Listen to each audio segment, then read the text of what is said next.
Welcome to Decarceration Nation, a podcast about radically reimagining America's criminal justice system. You can find all previous episodes on our website, www.decarcerationnation.com. And if you like the podcast, please remember to hit like and to subscribe to the channel below. Micheal Deegan McCree is the Senior Impact Strategist at the Last Prison Project. Before joining the Last Prisoner Project, Micheal was fighting to end mass incarceration at the Bail Project, where he fought to end pretrial incarceration and the cash bail system. He also worked at Dream Court Justice, where he helped to lead the legislative campaign that passed the First Step Act through Congress in 2018. That sounds kind of familiar.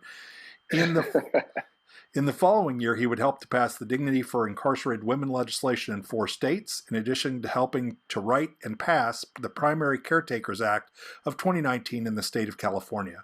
Welcome to the Decarceration Nation podcast, Micheal. Thank you so much for having me.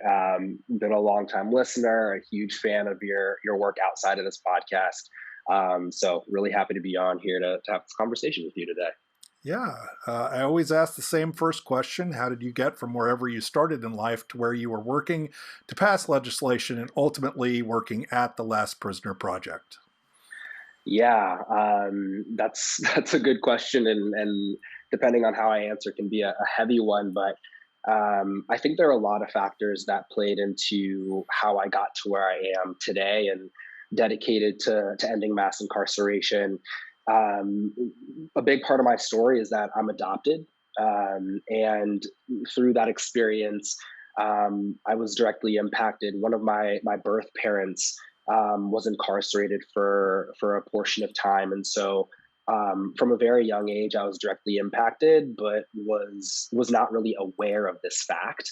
And so as I grew up and went through high school and went through college, I did grow up in a household that was very politically involved, very social justice involved. I grew up in the East Bay, Oakland, California, where I think it's just kind of a culture, right, where a lot of people are involved in social justice. But as I graduated and I got older, I was lucky enough to work for a couple of different organizations and members who were really focused on justice reform. But also, as I was coming up really early in my career, I'd say actually right after college, I was dealing with a lot of mental health issues, and I was trying to self-medicate and deal with it myself instead of getting help, and really started heavily drinking and using drugs. And one night that led to my arrest and to my incarceration pre-trial. And so, that had a huge impact on me, my life, and the work that I decided I wanted to do when I got into my career. And kind of fast forward a bit, it put me in a place where I was a staff member for State Senator Nancy Skinner in California. She represents the 9th Senate District and is a really, really important progressive legislator in the state. And in 2017, we were working on a piece of legislation. Really, it was a resolution to end the felony murder rule in California. And the organization that happens to be pushing this resolution in California was Dream Court Justice, formerly Cut 50. And I got to work not just with our staff, but alongside their staff. At the time, Jessica Jackson, Alex Goodich. And for me, it was the first time where I was working on policy that not only represented my beliefs and my views, but also represented a portion of who I was and what my story was. And I got to see firsthand the power of directly impacted advocacy and directly impacted legislative work and the power of storytelling. I think for many who have been formerly incarcerated or who have been directly impacted, those stories bring a lot of shame and they bring a lot of guilt.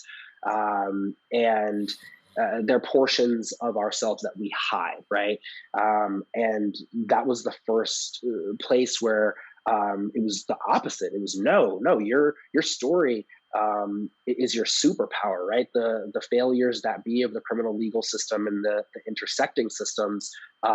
There's a reason for how you ended up where you ended up, and that story needs to be told. And so after that resolution was passed, how emotional I felt, how fulfilled I felt, how empowered and accomplished I felt.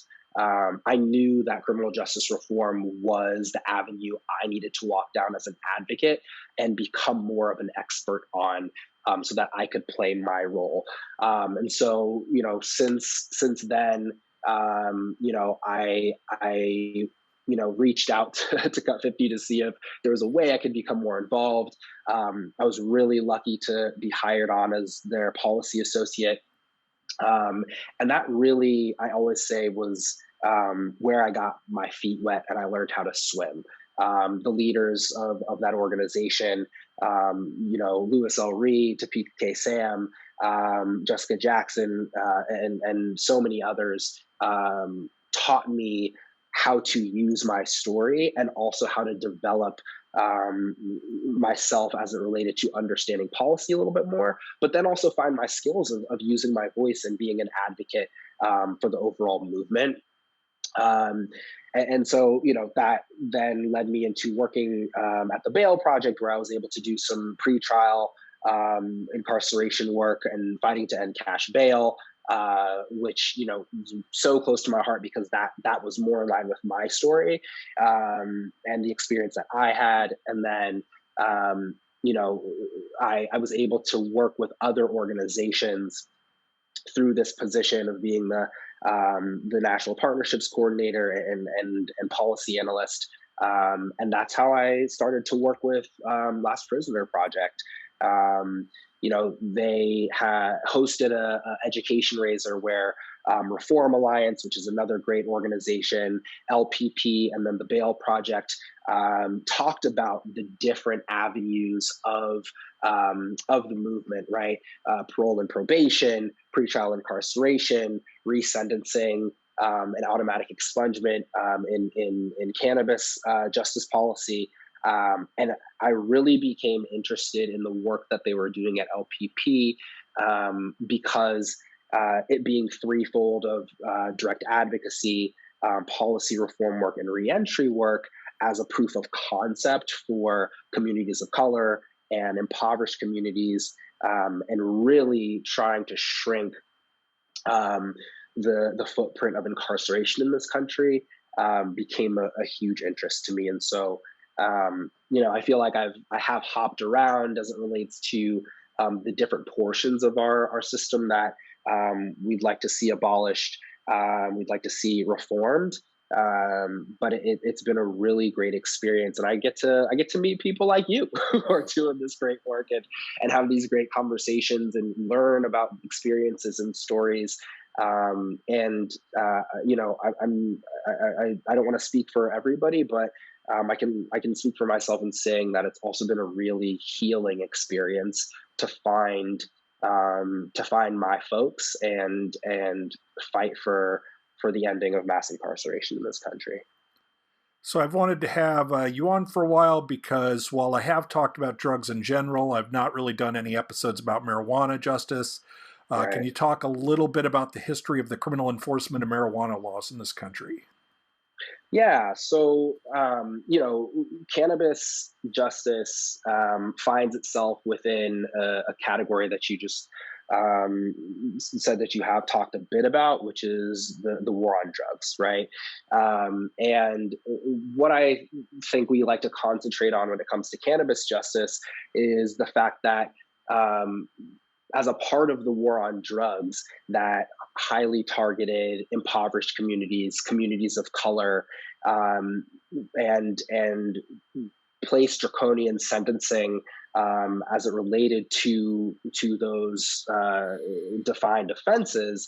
As it relates to marijuana justice, we're in a place where we lived in a prohibition era, right, where the tough on crime policies applied, where mandatory minimums applied, and where enhanced sentences applied to any interaction with the plant, as we may say, just like any other offense during the tough on crime era and coming into this era.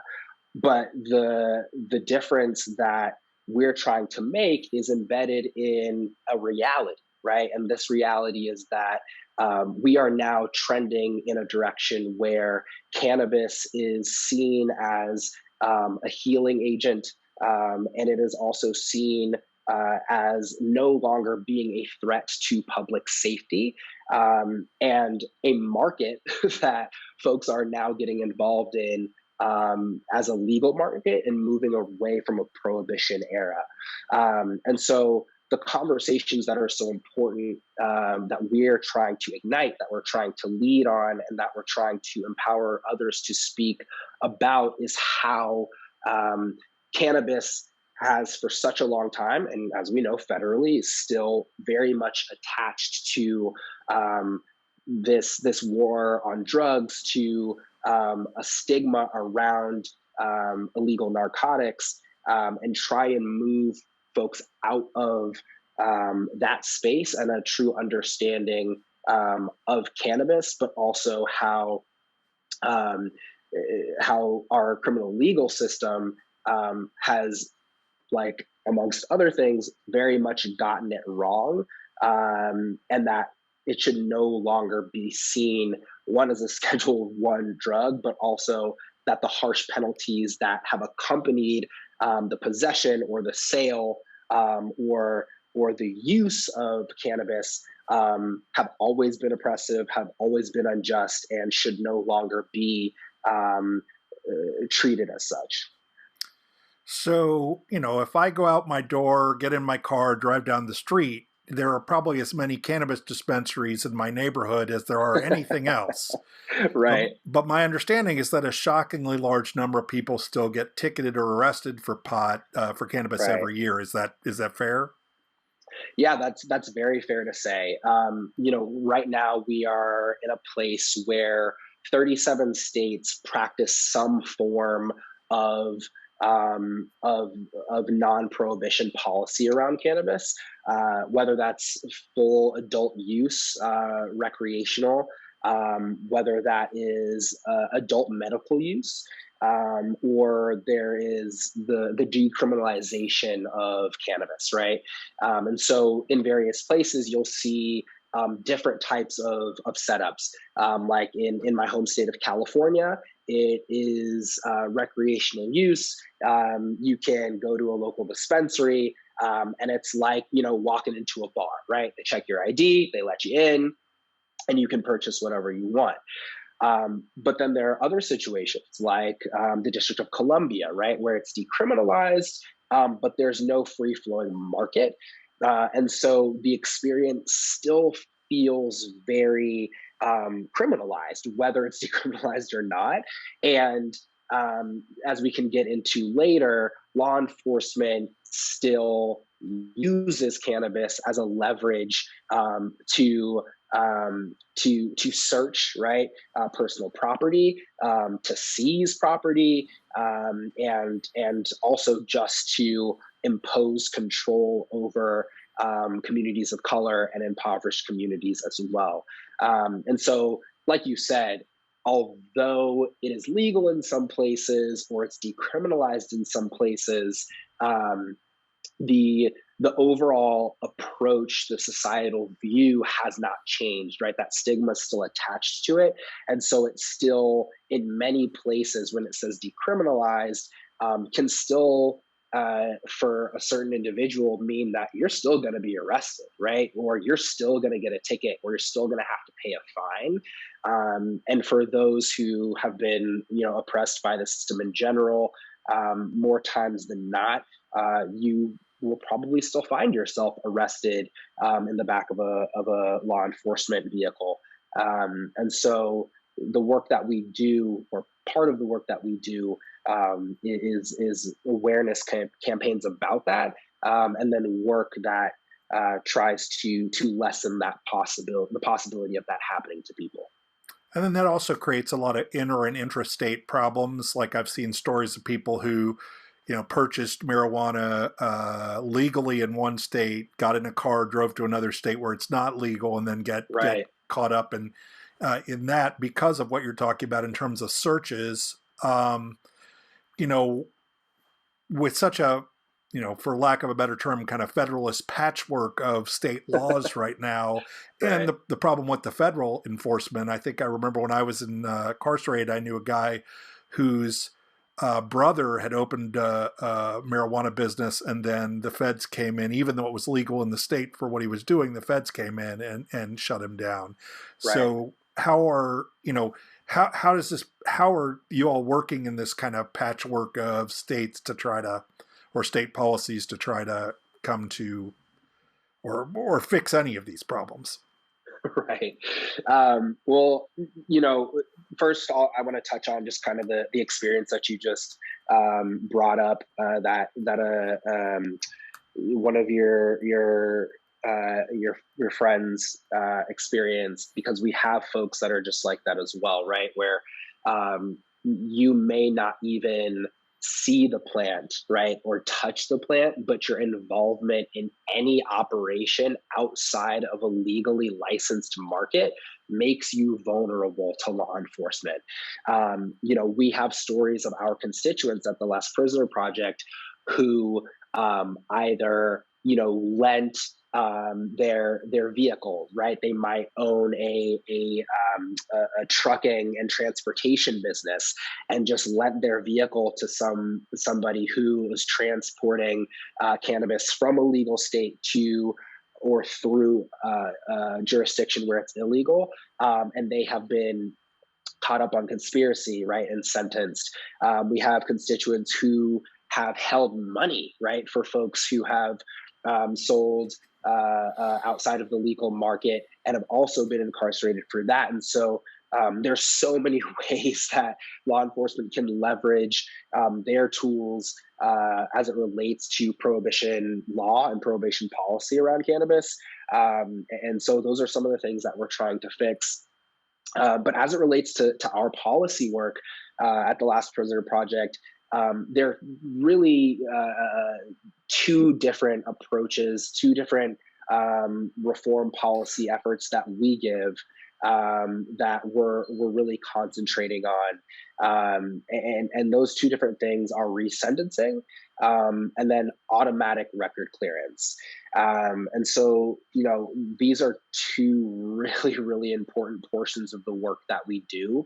Yeah, As I think we'll Yeah, go ahead. get into that a little bit more in a second. But it's also correct to say that these kind of legal penalties and this patchwork and everything tend to distribute penalties along fairly racially disparate lines. Is that fair to say as well? 100%. 100%. Could you talk about that a little bit more? Yeah, for sure.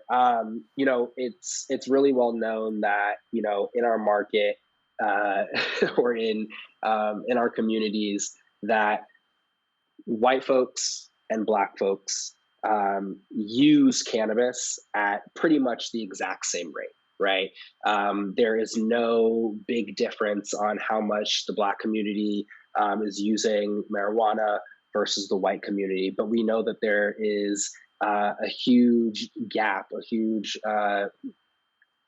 gap in our communities as it relates to who is being arrested, who is being sentenced, convicted, incarcerated, and then in a larger sense, which communities are really having to deal with the collateral consequences of tough on crime policies as it relates to cannabis. And so just like any other reform effort, concentrating on the disproportionate impact of prohibition policies is really, really important. And that really comes into the implementation of policy and making sure that when we do get into spaces of resentencing or record clearance, making sure that that implementation happens appropriately, right? Because if we're not making sure that that happens, if the retroactivity of the application of any reform isn't implemented correctly, then the disproportionate oppression of the prohibition era will continue to impact generations to come, especially in communities of color. And there's also an issue of access to the legal markets, right, in terms of racial disparity. It seems like ownership tends to not be equally distributed. Am I right there too? Yeah, I think that's a really good point that you bring up because, we are really in the middle of having those types of conversations in the advocacy space, right? And in the reform space as it relates to marijuana justice. There's what some folks would see as two sides of this effort, right? And there's the criminal justice side, and then there's the social equity side, right? When you're legalizing these markets and you have predominantly white, wealthy businessmen and women who have made their money in other sectors, right? Whether that's on Wall Street or it is in the housing market or anything else, and decide to bring those profits into what is now a booming legal market.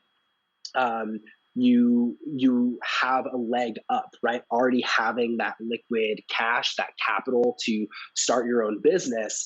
And what a lot of states have tried to do, but have mostly all failed to do, is put in social equity provisions into the legislation that they're trying to pass while legalizing cannabis.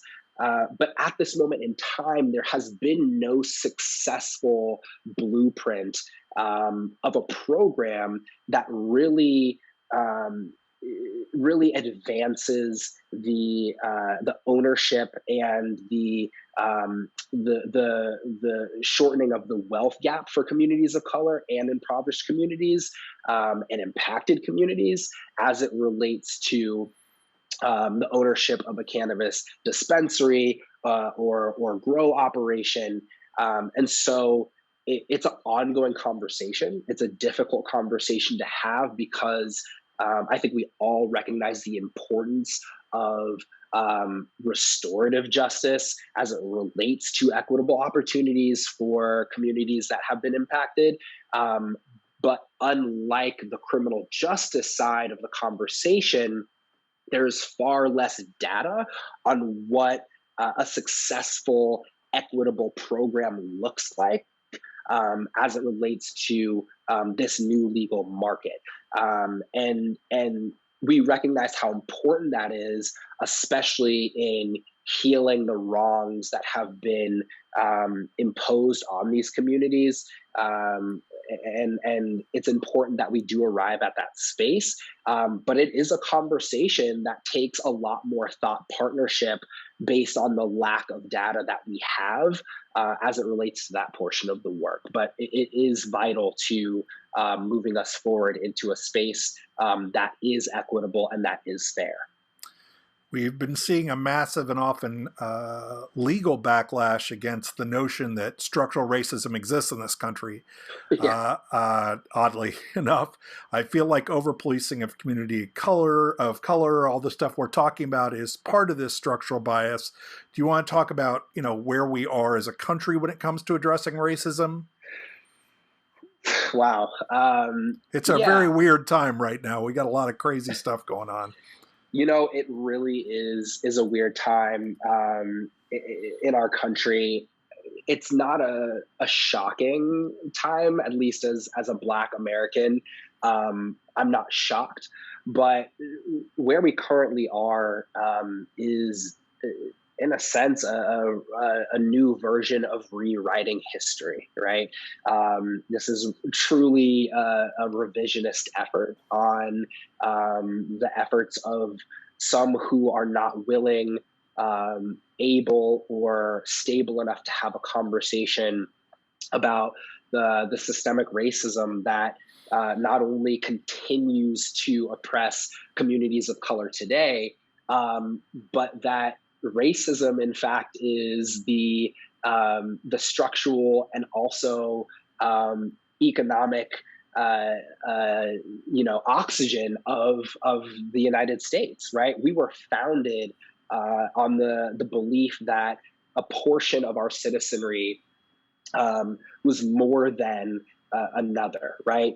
And so, as you look at that legacy, and then you look at where we currently are in the United States of America, racism shows itself in so many different forms, whether it's our criminal legal system, whether it's the way that media portrays certain issues that are going on in the community, right down to the application and the implementation of policies in healthcare, and policies in education, and policies in agriculture and reproductive justice. It touches every single issue that Americans interact with and engage with on a daily basis. And it's very, very dangerous when especially our elected leaders and various media outlets pitch the education and the transparency of race in this country as teaching new generations of white-facing and white American citizens to hate themselves, right? Because that's not what this is about. So any issue, criminal justice or anything else that involves a conversation of is not only up against reforming its own system, but is up against those who you have to work with, not even believing that a conversation around race, which intersects with all of these issues, even happening. It makes it even more difficult to accomplish any type of progress, but then also just have a conversation about how that impacts the work that we're doing and how important it is that race is included in those conversations. So, as we mentioned before, we're in the middle of a bunch of waves of legalization across the country. For many people, criminalization, at least for personal use, is no longer a problem. But one of your pillars of of what you all are doing is, as you mentioned before, resentencing. Right. Given the varying levels of criminalization, what is your approach and how is it working? Yeah. So as you mentioned, right, there's been advancements of legalization policies across the country, but many states fail to, or I guess they neglect to repeal things such as mandatory minimum sentences that are associated with cannabis-related crimes, and that also fails to release or revise sentences of real life human beings that are still incarcerated for that conduct. So for us at the Last Prisoner Project, in states where cannabis is legal and people remain incarcerated and under supervision for cannabis-related offenses, it's really vital and imperative for us that states start to review and modify their cannabis-related sentences, so that the practice becomes commonplace that you are releasing individuals from incarceration and you are also releasing those who are on supervision when it's appropriate. And even for those who are incarcerated for multiple convictions, right? Maybe they have an offense that isn't cannabis related. That, based on law, based on the policies at hand, yes, that stays in place. But that shouldn't make them ineligible in states where it's now becoming legal for them to benefit from relief as it relates to the changing policy and law surrounding what their cannabis conviction was, right? And so, yes, resentencing is a huge part of that work. Well, I mean, I know from doing a lot of work on things that tried to create retroactivity and resentencing options that frequently gets judges and prosecutors and lots of other people pretty grumpy because, those are prosecutions that they put forward and stuff like that. Have you, Right. how are you all wrestling with kind of, for lack of a better term, the opposition from kind of entrenched state actors? Yeah, it's a great question, right? We talk about rollbacks in criminal justice reform just as much as anything else. There's always going to be opposition to resentencing, but the way that we deal with it is it's a pretty logical stance as it relates to cannabis justice, right? If you are going to legalize a market, and you are going to say, hey, look, this is no longer a criminal offense. It's no longer illegal. It really is imperative, and it's really the moral and ethical thing to do, and quite simple to understand that people should no longer be behind bars Like, due to that. I get what you're saying. Like, but you and I both worked on the First Step Act, and you remember that in 2010 they were trying to get crack versus cocaine changed, but they didn't make it True. retroactive. And a And we're lot of the still not there. toughest, yeah, we're still not there. Well, we are there to a certain percent, but we're not all Right. the way there. 18-1, not all the way Yeah. there. But Right. it's not 100-1 anymore, which is, but we had to fight our butts off to even get it to 18-1, even though they'd already passed the 2010 rule. So I Right. get what you're saying about the logic of it, but, I don't think our systems generally work on logic as a large. You've never lied about that one. That is very, very true. I think something that shows is that, when you're doing this resentencing, making it retroactive, I think there's a huge argument for the amount of money, right? There's always that conversation as well, how much money we're spending, right, on incarcerating people. And especially when we're able to have conversations with prosecutors, with judges, with lawmakers that would align more, I think, with tough on crime, and really like to cross their T's and dot their I's, as it relates to public safety. It's that conversation about, um, the interaction with the plant and nonviolent cannabis offenses, and how you're spending so much money keeping somebody behind bars, that is not a threat to the community.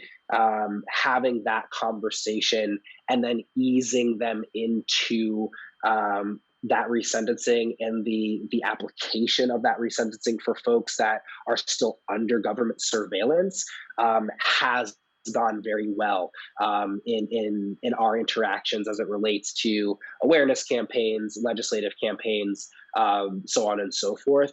And so, obviously keeping our fingers crossed that those conversations continue to trend in that direction, but also that the data, that we are able to produce, over time through our efforts, as we know, will continue to prove that again is the right direction to go, and continuously being aware, as you said, of, just because 2+2=4, and when the sun shines, the sky is blue, doesn't necessarily mean everybody's going to look at it as such.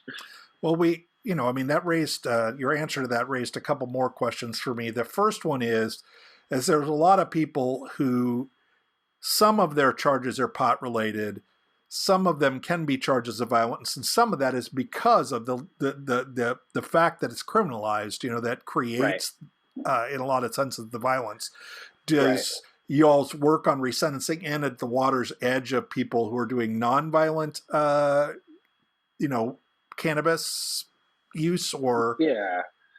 Yeah, that's a good question. I think, as we both know, every conversation under this umbrella, sometimes, most of the time, unfortunately, gets us to a fork in the road where folks want to pit nonviolent versus violent. And as you just said, law enforcement is able to leverage, something like a possession charge, and make it spiral, into something so much more. So in our work at this moment, we are concentrating on retroactive resentencing, automatic record clearance, as it relates to just specifically nonviolent cannabis offenses and convictions. But that does not mean that we don't believe that the work we are doing can open up a door as a proof of concept to create resentencing for individuals that are convicted of offenses that may have been placed in the category of a violent offense or not. So what we're doing is creating what we believe to be a new pathway um, for states to release folks by saying if a law changes in such a way that the conduct for which a certain individual is currently serving a sentence or is under surveillance is no longer illegal or has the seriousness of said offense might be lessened, that they should have an ability to have their day in court and be resentenced, right? So we're leveraging our work to open up a broader conversation, whereas right now maybe resentencing policy that we are supporting or that we've written or we're advocating for may only apply to those who have a nonviolent cannabis conviction or are being surveillanced due to that.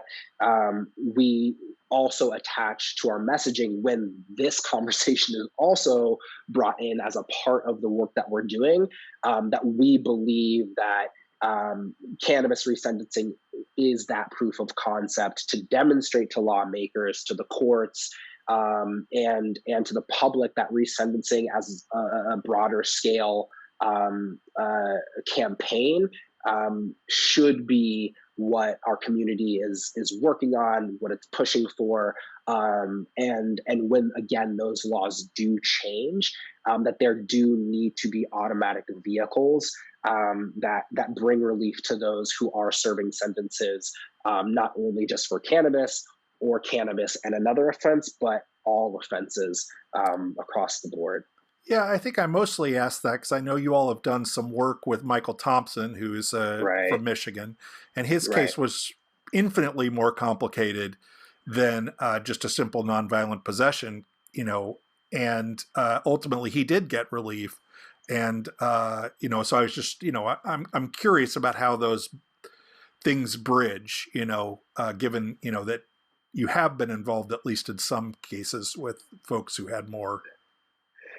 yeah. I think Micheal Thompson is his story is known nationwide, and I think he's a pretty good example of that. Right, serving 23 years behind bars. We requested for a clemency petition, and Michigan Governor Gretchen Whitmer granted said petition.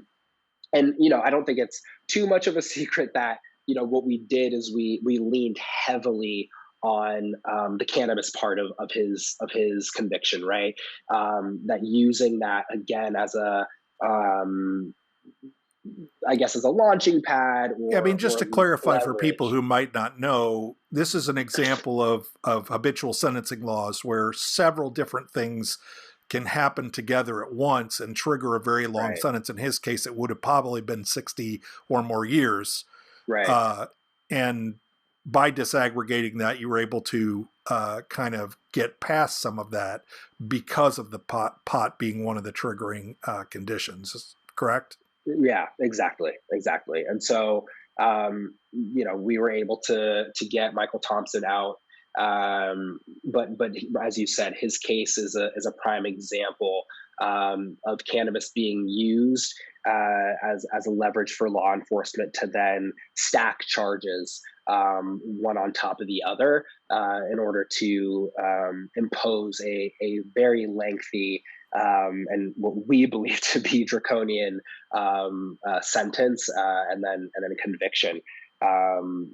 So that reality still very much remains, right? And so that points to how important it is that not only are we fighting for uh, legalization, but that we understand that these policies that we pass during legalization also need to tend to the various avenues in which law enforcement does use cannabis for further conviction, which is why in decriminalized jurisdictions, this conversation is still so important.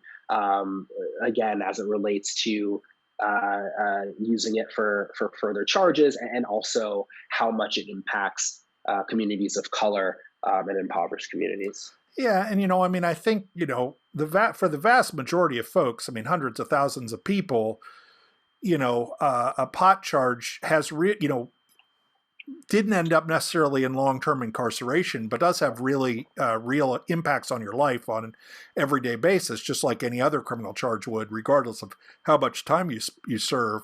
But I think there are people who are incarcerated who have pot as part of their stew of charges, but there's also my understanding is it's not a very large percentage of people who end up incarcerated solely for pot. Is that fair? Yeah, I think where we are today, it's less and less that folks would simply, be incarcerated for a lengthy amount of time due to a cannabis conviction. But as you just said, any conviction, any arrest, any collateral in run, consequences are real. they're real, right? Any in run with law enforcement, the moment that you're asked to put your hands behind your back and you have those handcuffs on your wrists, you're in, right? You've been touched by the system, and no matter what your sentence is, no matter what the conviction is, even if it's just pretrial incarceration. I don't want to say just. I was incarcerated pretrial, and that wasn't a just situation at all. You're going to be impacted, and so the fight has to continue to make sure that doesn't happen. Just in the last few weeks, we have seen a huge kind of usual suspects right-wing backlash against federal funds that were intended for harm reduction policies. Right. Even though we were averaging over 100,000 overdose deaths a year, doing the things the way we normally do them. I know you're mostly concerned with marijuana, but what should our basic default position as a country be toward dealing with issues like addiction, drug abuse, and harm reduction? I'm really glad that you asked this, and I want to be clear on this. I'm speaking as Micheal Deegan McCree, just because LPP doesn't deal with those other issues, but being somebody who has substance abuse issues and who has gone through substance abuse therapy and programming. It's really important that the approach that we take is harm reduction. When I was arrested and incarcerated, I was deep into my addiction, had no sense of direction as it related to mental health and harm reduction therapy. I didn't even know that I had the issues that I have, right? And so to use cages as a remedy, as an answer to substance abuse and mental health issues is 100% wrong. It is the wrong thing to do, not just ethically and morally, but it doesn't work, right? And we've seen that for decades upon decades. And so it is really my belief that our approach to substance abuse needs to be fully invested in harm reduction. And if that means that there need to be funds appropriated from the federal level, from the state level, into the county and more city local levels to create programming or fund programs that already exist that the community trusts, and that's what needs to happen. But to fund greater law enforcement efforts as a means for hiding behind public safety and using that as a fear-mongering tool as it relates to these overdose deaths and the volume of drugs that do come into our communities, that is not the right answer, and that only exacerbates the problem that we have with addiction in this country. So another of the pillars of the work your organization does, and we talked about it a little bit already, is working for prisoner release. Do you want to talk about that a Right. little bit more? Yeah, definitely want to talk about that. So, one of those core factors, right, of reform work is also, people will also always come up to you and say, okay, well, the legislative process is slow, right, and it is, it's really really intense, and it takes a while to get things done, and sometimes you end up not even getting what you first set out to do. Um, and while we're fighting this fight, there are people from our community that are still behind bars. So what are you doing about them? Are you doing any direct advocacy? And for us, the release of those who are incarcerated for cannabis is paramount, right? It's at the very top of our list, and so we have this initiative called the Cannabis Justice Initiative, and it's where we have partnered with the National Association of Criminal Defense Lawyers, really working in the states where it has been legalized where it has been legalized recreationally, to identify um, legal interventions, and really work to get folks out on such stances like compassionate release, so on and so forth, but also in campaigning statewide in those states for mass clemency efforts, because that's really, really important as well. There are so many states that have legalized cannabis, but still have human beings that are sitting behind bars and who are, as you just brought up, really experiencing the full brunt of the collateral consequences that came with their conviction. And so we're really pushing efforts to get folks from behind bars in states where it is now legalized, but they have not prioritized the release of those folks who are still in prison. Um, you know, you also do a lot of work. And you've talked about this a few times already, about in the area of record clearances, something near Right. and dear to my own heart, having worked on clean slate laws several times. What are you all doing in this area beyond what we've already discussed? Yeah.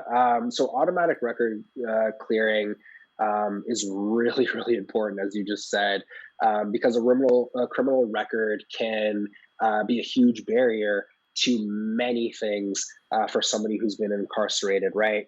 From employment to housing, financial assistance.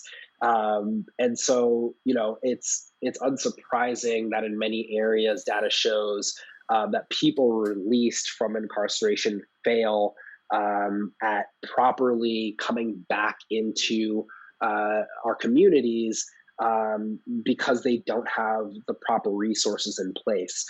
So we do work to advance broad and automatic clean slate initiatives, and really try and streamline the expungement process and the record clearing programs that are put in to these policies when states decide they want to legalize cannabis.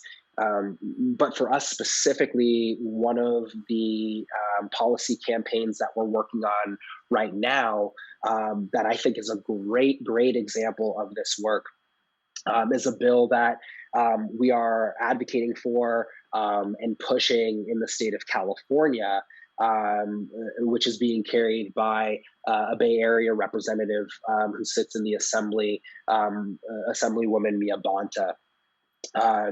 And before I get into the bill itself, I do want to give a little bit of background for the listeners here, on what's gone on in California. Recreational adult use was voted upon by the California electorate in 2016, and went into effect later on. But in 2018, really on the heels of that legalization, there was a bill that was passed by Assemblyman Rob Bonta, who is actually now the Attorney General of the state. And this groundbreaking legislation allowed for the automatic sealing of cannabis criminal records for old offenses that were no longer illegal, right? And this piece of legislation was seen as groundbreaking, and how it was going to kind of set the table for states that were going to legalize in the future and how they would deal with the collateral consequences, but also the disproportionate impact, right, of cannabis prohibition. And it was really there to heal the harms of the war on drugs. And what it would do is it would really just clean the slate for those who had been impacted. But unfortunately, the implementation of this bill has been really, really inconsistent, right? That across the state, while some counties were really motivated and they were proactive in their implementation of this bill, and started to clear the records of folks who had been formally convicted, a lot of other counties were not as motivated to do so. And the bill gave a deadline itself. It gave a deadline of July 1st of 2020 for all county district attorneys in the state to provide the necessary data to the courts, so that this process could get underway. But again, there was not a ton of motivation from many counties to do this, and so folks who had convictions were still being impacted by those collateral consequences. And so what we're doing now is we are pushing forward additional legislation that we hope will pass and will take care of this. And what this piece of legislation really is going to do is it establishes a hard deadline by which local courts must seal cannabis criminal records. So instead of putting the option on the table and just giving the tools to district attorneys and the courts, it is directing them, right, that this must be done. Right, so we're directing the district attorney and the local courts, along with the Department of Justice in California, to complete this work of processing past cannabis convictions that are deemed eligible for automatic sealing. And it also establishes a hard deadline, as I said, for the courts, who by now, based on the previous bill, are supposed to have all of the relevant information related to these cases, and so they must be processed. But some other really key portions of this legislation that I think make it really, really strong is that it also is going to require the Judicial Council to monitor the process, and also to produce a monthly report to the legislature to ensure the compliance with the deadlines and data transparency, right? So the previous piece of legislation didn't hold any key deadlines or really any accountability vehicle to make sure that this process takes place. So it's also going to require that the Department of Justice conducts its own public awareness campaign. Now, why is this important? This is important because we often fight for these reforms and these changes, especially ones that can act retroactively and really bring relief to the incarcerated and directly impacted communities. But nobody knows about them, right? Nobody tells folks that these tools have been put in place, and that these processes exist. And so it's going to be incumbent upon the Department of Justice in California to put forward a public awareness campaign as well, along with organizations such as ourselves who will gladly do so to make sure that folks understand that this policy has been put in place. I really want to harp on how important automatic clearance can be, especially as it relates to cannabis.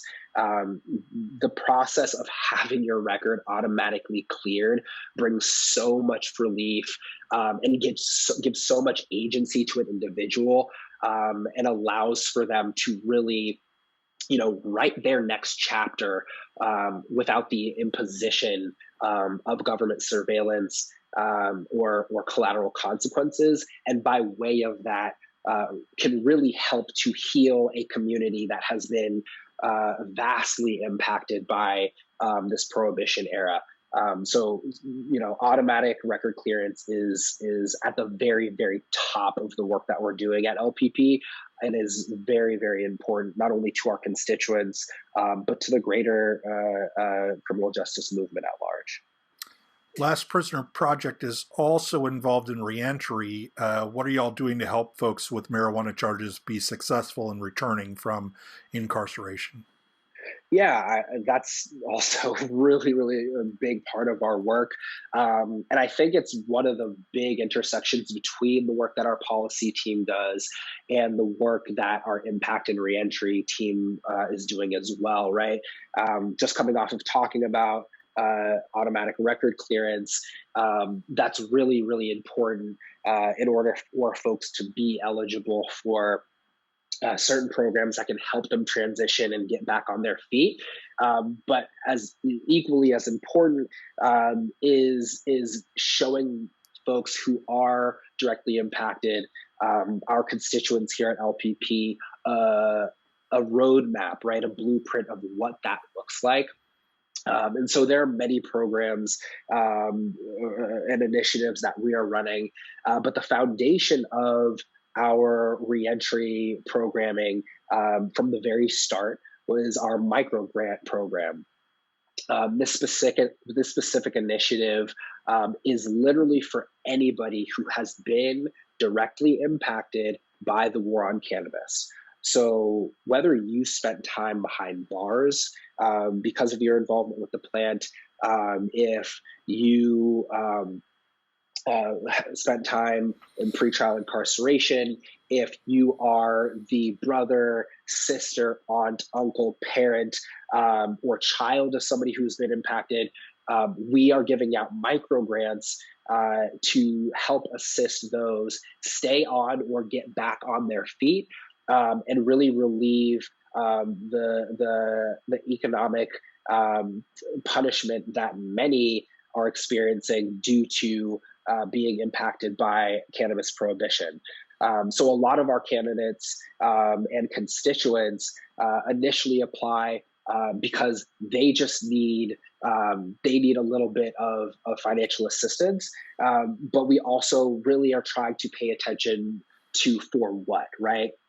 Our hope is to have a really invested understanding of what categories those who have been impacted are really trying to get the funds for, whether it's housing. Are they trying to start their own business, and so do they need some funds to help with that? Are they looking to go back to school, and so they need help with that?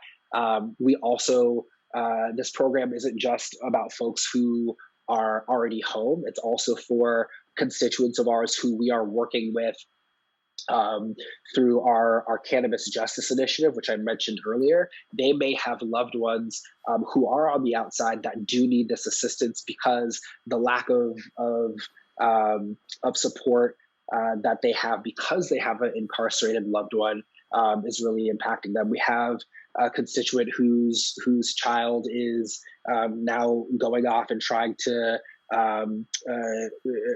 accomplish getting their law degree, and so as much help as we can give to her through this program is really, really important. But on top of that, our reentry program this year now that we have had 3 years of success doing our micro grant program, we're trying to start 2 other initiatives that I'm really, really excited and will be launching at the end of this first quarter this year in March. And that is our Ready to Hire campaign and our Computers for Constituents campaign. And really, the titles of both of them kind of say it. Ready to Hire is rooted in our ability to help our constituents and those who have been impacted by the war on cannabis to be ready to come back into the professional world, right? As we know, folks who spend time behind bars, no matter how long they've been away, the current developments of how you interact with the professional world, even just the tools that you need and the resources that you have to be competitive, right? Having a well put together resume, understanding how to write a cover letter, understanding how to negotiate with a possible employer for salary. All of these things are really, really important.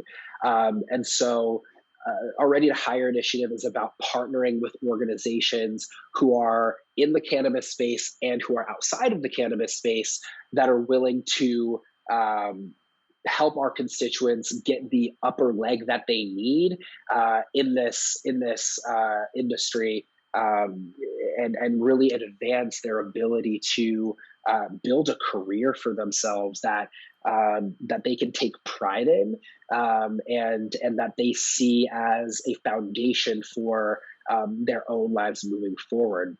And as it relates to our other initiative, Computers for Constituents, it kind of walks hand in hand, right, with the Ready to Hire initiative.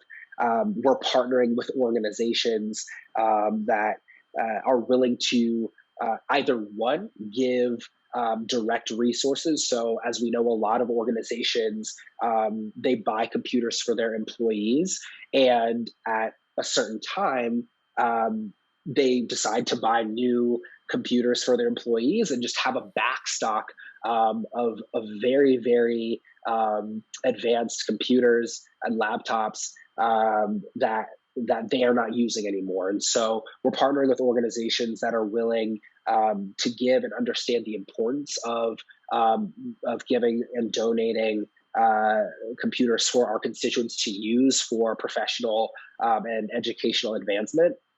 And then other organizations that also understand the importance of this, that are willing to give monetary resources for us as an organization to go out and purchase computers for our constituents so that they have the necessary resources, the necessary tools to move forward in a professional or an educational endeavor.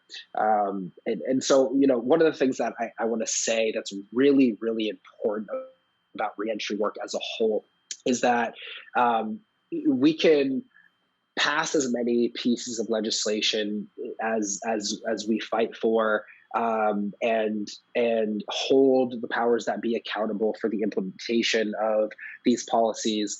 But we can't just open the prison gates to opportunity for those who are directly impacted. We also need to give those who are impacted the tools to walk through those gates and be successful, right, in the 21st century United States. And whatever that means, it is incumbent on the community to give that support and make sure that folks are ready, not just on our end, those who have been directly impacted, but we also need to be advocating for organizations and companies across the country to understand and become aware of what it means to get involved with reentry and second chance hiring initiatives as well.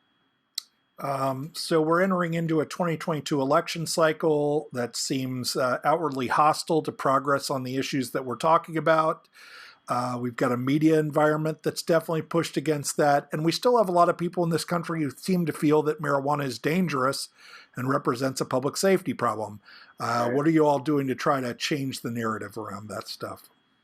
Yeah, so public awareness campaigns are really important to us. I think, we really try our best to concentrate on criminal justice as it relates to this issue. As you said, there's a lot that surrounds this issue because it really does have a stigma attached to it that it accompanies a downturn in public safety, something that we all know that the media really likes to latch on to. But our work really surrounds campaigns proving that, the marijuana industry, as it relates to public safety, really, really only shows a negative impact on public safety as it relates to the lack of structure that is in the market, right? And that the legalization and the decriminalization actually advance public safety more than anything, and that they cannot be tied in the media to an uptick in crime, as the media likes to do with many different efforts as it relates to criminal justice reform. So a couple of years ago, someone who's a listener to the podcast suggested that I start asking for book recommendations. As if you look behind me, you'll see I like books quite a bit. Right. So I always ask if there's any criminal justice related books that you might recommend to others, ones that you particularly enjoy. I think that's really, really important. And I love that you bring that up. I'm looking at the library behind you, and I see a lot of my favorites. I think one. Yeah, that's a good way to cheat. Is like no one's ever done that before, but you could just pick one of the books in the background. I could. I'm not going to. I swear. For those of you that are listening, they can't see, but one of the books that I really, really enjoyed was Locking Up Our Own by James Foreman Jr., who was a former public defender in Washington, D.C., and also is a professor of law at Yale Law School.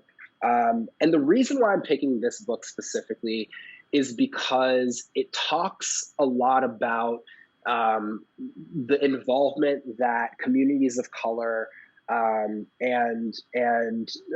those who are really still in power today, who are leaders of the Black community, the Latinx community, who come from impoverished communities, what hand they had in building this machine of tough on crime policies that we're working so hard to reform and abolish today. And the reason why I think this book is so important is not just because of that high level topic that it's talking about, but also how it brings in the conversation of, yes, these communities were asking for more police, more money to build up prosecutors' offices, harsher sentences. But there's a whole part of that conversation and that narrative that is missed and that's not talked about, which is these communities were also asking for more funds as it related to mental health resources for those who were dealing with substance abuse and addiction, resources to invest in more community programming for youth and for disadvantaged portions of the community. And those resources that were asked for didn't come, right? That the side of resources as it related to law enforcement and your traditional forms of public safety as we know them to be right now were given and were imposed on these communities, but the partner that was asked for in restorative community resources was not. And talking about how that led to so much oppression and so much abuse within these communities, I think is a really important conversation that needs to continue throughout the movement for criminal justice reform and the ending of mass incarceration as well. So I think that's a perfect book for people to pick up at some point. I'm always happy when people mention that book, because this podcast in 5 years has only won one award, and it was for the episode where I was interviewing James Foreman Jr. about his book. That. That's awesome. Yeah, he's great. He's great. So that's a special, in my heart, that's a special episode, because we got some recognition for that one. I always ask the same last question. What did I mess up? What question should I have asked but did not? What question should you have asked that you did? And it's fair to say you don't have, some people do, some people don't have an answer to this. It's just I like to end on a humility question. So, you know what? If I was to think about a question that you haven't asked, you know, I think you hit on all of them. The only question that I would have asked that you did not is what involvement has come from the more corporate side of the cannabis legalization movement, and how can those who aren't involved in criminal justice get involved in this niche portion of the movement itself. And your answer would be? So my answer would be, to the first portion of that question, is that as I've stepped into this space, right, I've been in criminal justice for a while, but stepping into the marijuana criminal justice space, we have to interact with those who are really just interested in making the almighty dollar as it relates to this new legalized market. And you know, I would say that we do have many organizations that do give funds to LPP and give funds to other cannabis advocacy organizations. But I think it's really important that these organizations get even more involved past the effort of writing a check, right? Understanding what it means to be involved with fair chance hiring, understanding what that means for somebody who has been incarcerated, and how you extend dignity and grace to a community of people that have been abused and abused by a market that was once illegal, but now that you are benefiting from. I think that's really, really important.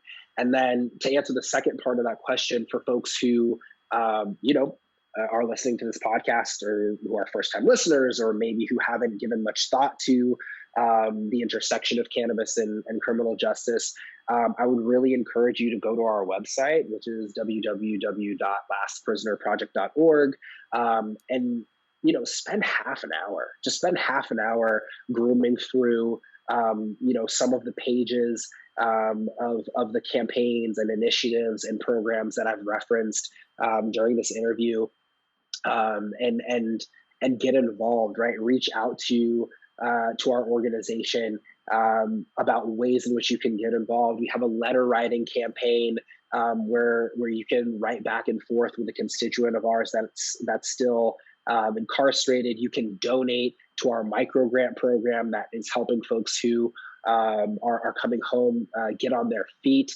And there are going to be a plethora of ways that you can get more involved in this movement. And then I think the last way that I would say to get involved, especially if you're working at an organization that's interested in fair chance hiring, you know, contact us at LPP, because we're working with some of our reentry partners on fair chance hiring fairs around the country for organizations to come out to specifically have access to those who have been impacted by the war on drugs and the war on cannabis. And so we will, you know, do an interview with you and your leadership about what fair chance hiring looks like, how to get involved, and then how to make sure that your organization is not only at these fair chance hiring fairs, but also how your organization can funnel job opportunities through us here at LPP and other organizations in the space to make sure that those impacted, kind of have a first dibs as it relates to some of these positions as well. So that's a way that you can get involved if you haven't been yet.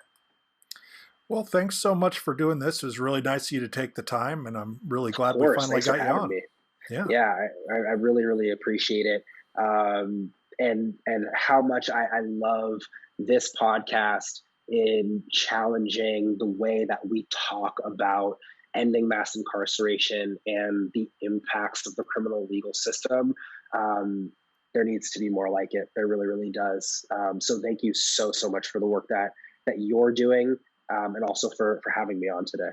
Of course. Thanks so much for being here. Alrighty. Bye-bye. Bye. Thanks so much for listening to the Decarceration Nation podcast. You can learn more about this episode in the notes or visit our website, www.decarcerationnation.com. If you enjoyed the podcast, please subscribe and please like this episode and leave comments below. Special thanks to Andrew Stein, who does the editing and post-production for me, to Ann Espo for helping with our transcripts and social media images, and to Alex Mayo, who helps with our website and does the video transcription. Make sure and add us on social media and share our posts across your network. Also thanks to my employer, Safe and Just Michigan, for helping to support the Decarceration Nation podcast. Thanks so much for listening to the Decarceration Nation podcast. See you next time.